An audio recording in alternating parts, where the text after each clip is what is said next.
today I am going to read the United States Constitution to everyone, because I don't believe a whole lot of people have read it. I don't believe a lot of people have heard it. And I don't believe a lot of people know what it really says or understand what it really means. So I'm just going to read it to you.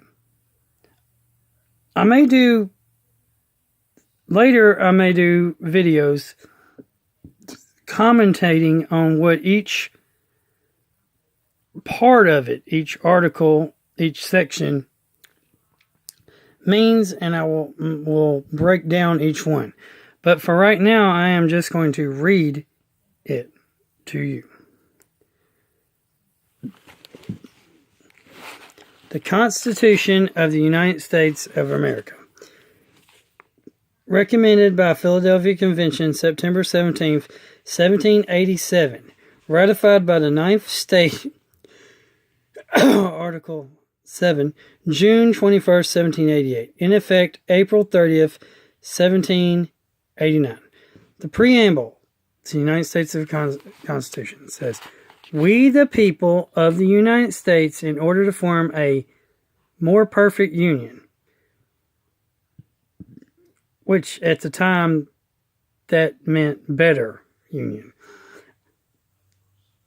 So all you people who want to say more perfect doesn't make sense. It just means a better union.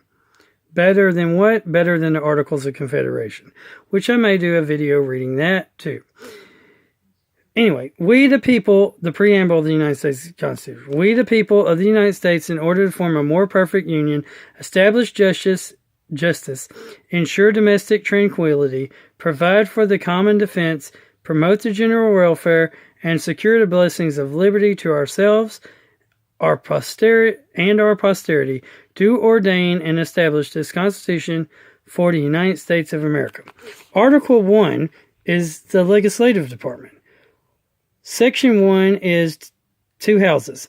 All legislative powers herein granted shall be vested in Congress of the United States, which shall consent of the Senate and the House of Representatives. Section 2 says that is the House of Representatives. 1. The House of Representatives shall be composed of members chosen in every second year by the people of the several states, and the electors of each state shall have the qualifications requisite for electors of the most numerous branch of the state legislature. 2. No person shall be a representative who shall not have obtained to the age of 25 and been 7 years a citizen of the United States, and who shall not, when elected, be an inhabitant of the state in which he shall be chosen. 3. Representatives and direct taxes shall be apportioned among the several states which may be included within the Union according to their representative members, which shall be determined by adding to the whole number of free persons, including those bound in service for a term of years, and excluding Indians not taxed, 3/5 of all other persons. The actual side note, anytime they have these little side note here's, down here there's little clauses that the Constitution was changed, so those parts don't count anymore. Okay? So just so that people won't get mad, I'm going to tell you about side notes. Anyway, back to the Constitution. The actual enumeration shall be made within 3 years after the first meeting of the Congress of the United States, and within every subsequent term of 10 years, in such manner as they shall be law direct. The number of representatives shall not exceed 1 for every 30,000, but each state shall have at least 1 representative, and until each enumeration shall be made. The state of New Hampshire shall be entitled to choose 3, Massachusetts 8, Rhode Island and Providence Plantations 1, Connecticut 5, New York 6, New Jersey 4, Pennsylvania 8, Delaware 1, Maryland 6, Virginia 10, North Carolina 5, South Carolina 5, and Georgia 3. Now that there's more states than that, there's more members of the House. 4. When vacancies happen in the representation from any state, the executive authority therefore shall issue writs of election to fill such vacancies. 5. The House of Representatives shall choose their speaker and other officers and shall have the sole power of impeachment. Section 3. The Senate. The Senate. 1. The Senate of the United States shall be composed of 2 senators from each state chosen by the legislative thereof for 6 years, and each senator shall have 1 vote. 2. Immediately after they shall be assembled in consequence of the first election, they shall be divided, as equally as may be, into 3 classes. The seats of the senators of the first class shall be vacated at the expiration of the 2nd year, the second class of the expiration of the 4th year, and of the third class at the expiration of the 6th year, so that 1/3 may be chosen every 2nd year. And if vacancies happen by resignation or otherwise during the recess of the legislature of any state, the executive therefore may make temporary appointments until the next meeting of the legislature, which shall then fill such vacancies. 3. No person shall be a senator who shall not have attained to the age of 30 years and been 9 years a citizen of the United States, who shall not, when elected, be an inhabitant of the state for which he shall be chosen. 4. The Vice President of the United States shall be President of the Senate, but shall have no vote unless they be equally divided. 5. The Senate shall choose their other officers and also a President pro tempore, in the absence of the Vice President, or when he shall exercise the office of the President of the United States. 6. The Senate shall have the sole power to try all impeachments.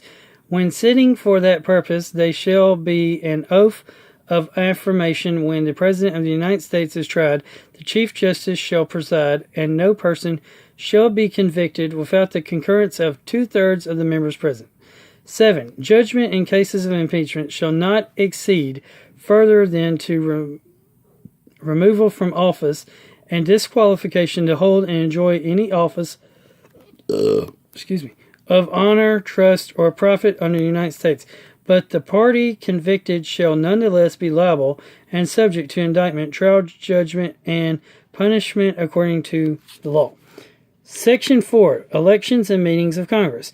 The times, places, and manners of holding elections for senators and representatives shall be prescribed in each state by the legislative thereof, but the Congress may at any time by law make or alter such regulations except as to the places of chosen senators. 2. The Congress shall assemble at least once in every year, and such meeting shall be on the first Monday in December, unless they shall by law appoint a different day. Section 5. Powers and duties of the houses. 1. Each house shall be the judge of the elections, returns, and qualifications of its own members, and a majority of each shall constitute a quorum to do business, but a smaller number may adjourn from day to day and may be authorized to compel the attendance of absent members in such manner and under such penalties as each house may provide. 2. Each house may determine the rules of its proceedings, punish its members for disorderly behavior, and with the concurrence of 2/3 expel a member. 3.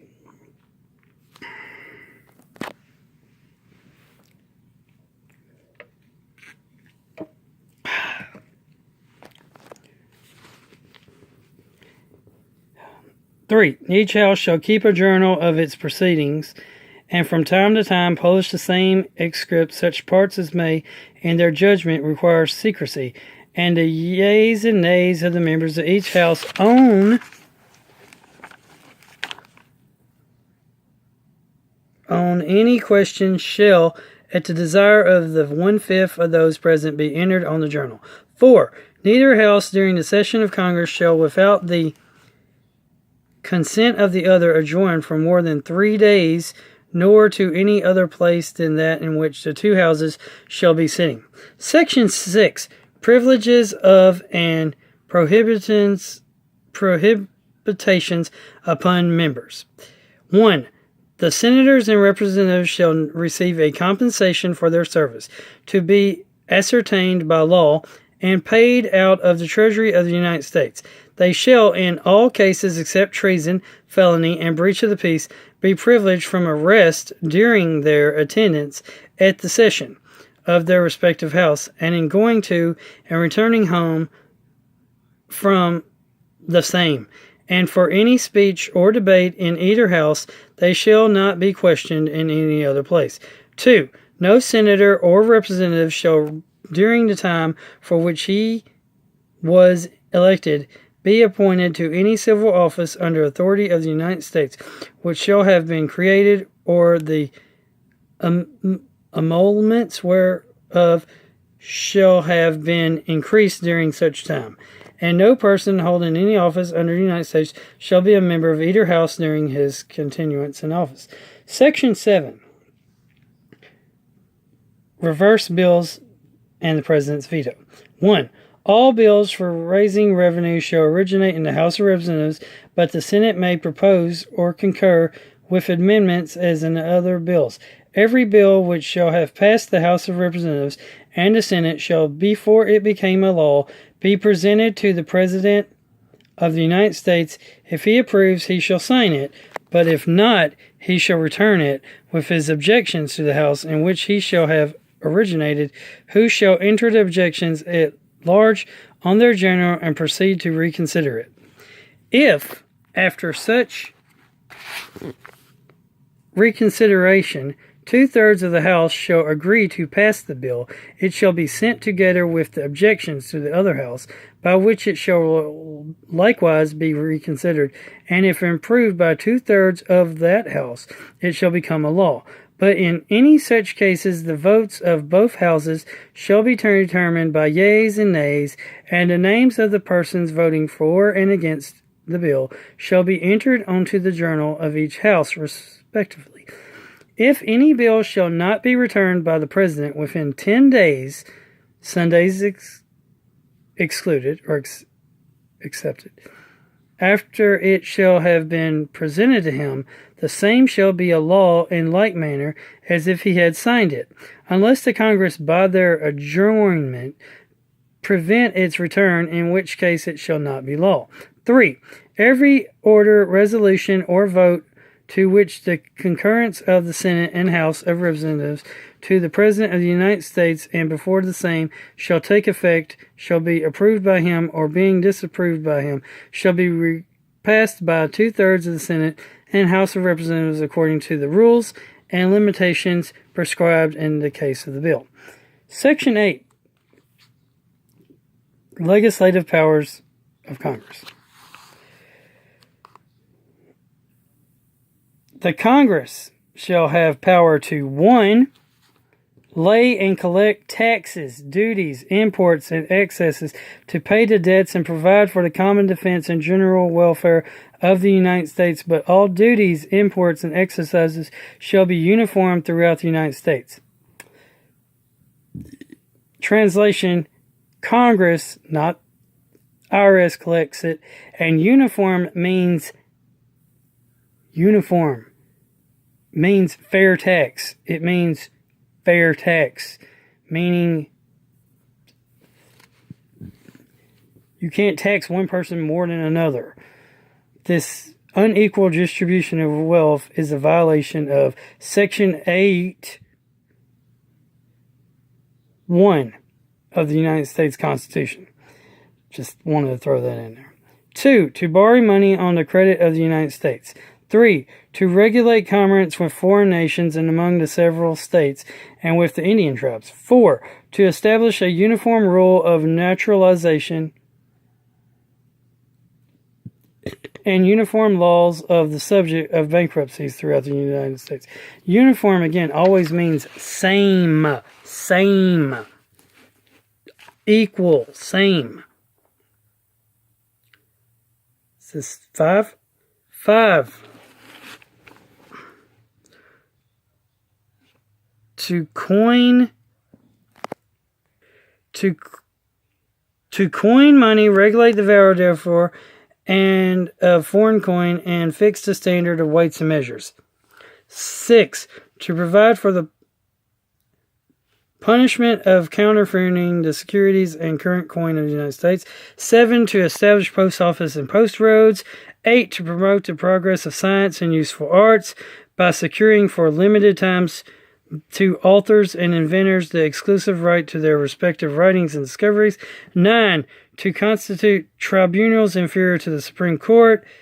10. To define and punish piracies and felonies committed on the high seas and offices against the law of nations. 11. To declare war, grant letters of marque and reprisal, and make rules concerning captures on land and water. 12. To raise and support armies, but no appropriation of money to that use shall be for a longer term than 2 years.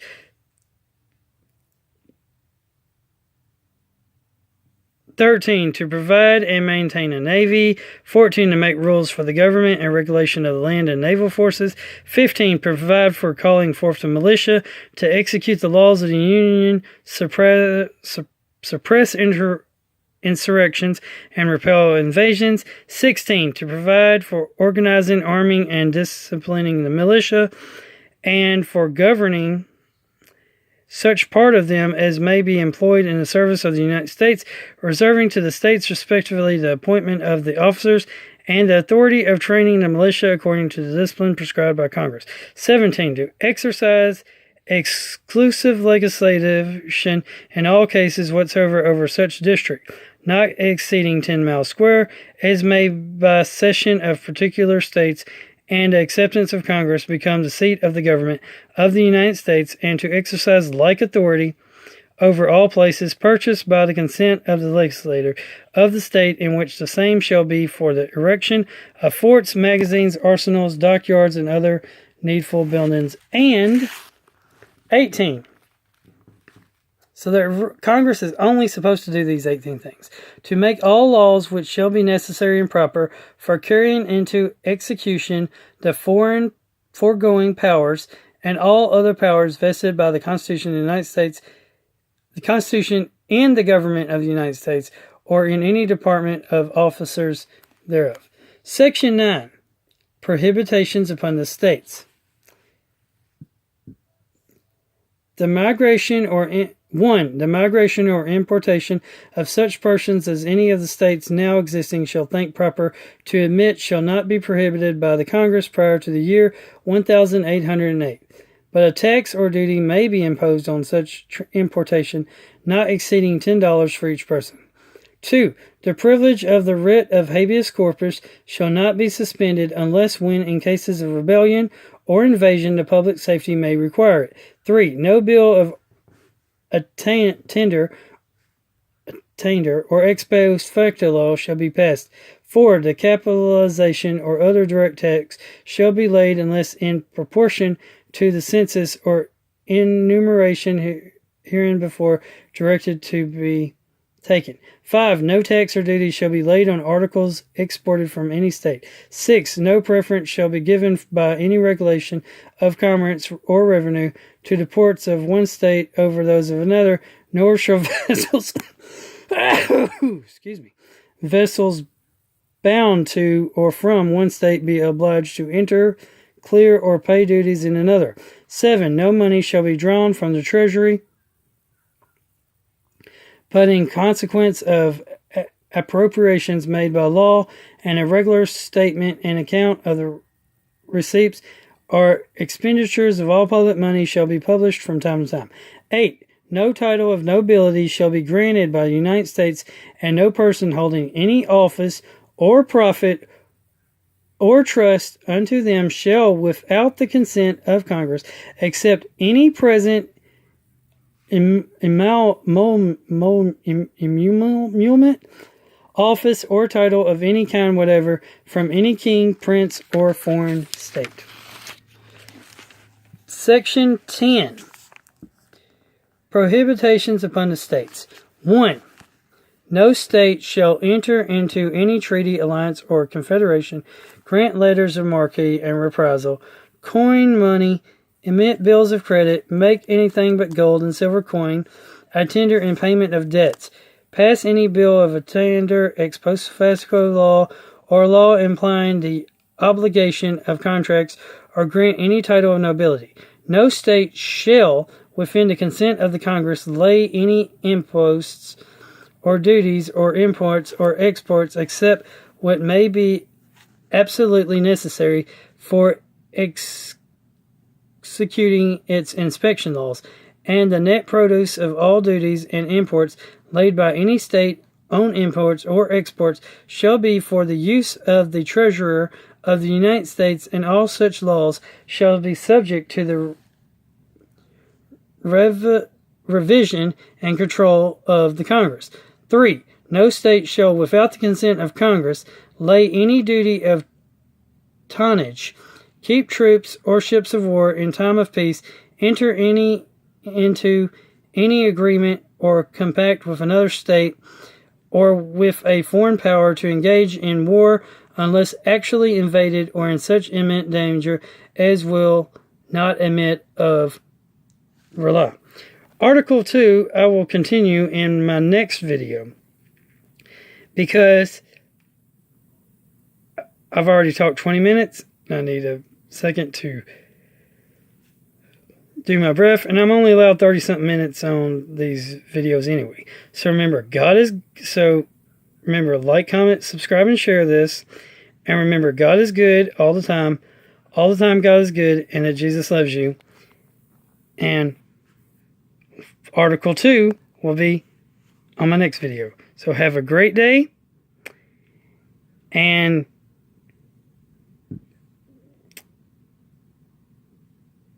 later.